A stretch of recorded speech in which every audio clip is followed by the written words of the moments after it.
Ayan mga idol, nandito tayo sa San Vicente ba? San Vicente, Calasiao, at kasama natin si Master Dencio. Ayan, tayo po ay mag-aabot ng konting ayuda sa mga nasalanta mga idol.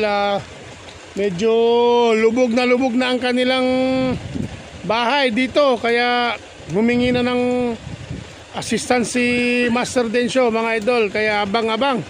Ayan mga idol, oh, yan, ganyan kalalim dito sa Calasiao. Ayan oh, ayan oh. Oh.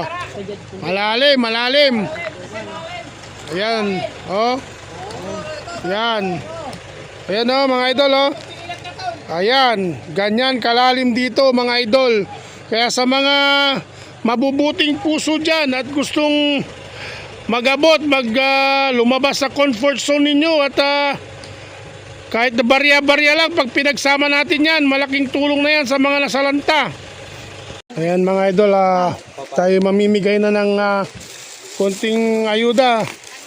Yan, pagpasensyahan nyo na kung ano yung aming naibigay sa inyo mga taga-Calasiao. At maraming salamat po sa mga sponsors natin na nagbigay at nag-abala na nagbigay ng kanilang pagmamahal. Ayan. Thank you. Thank you very much.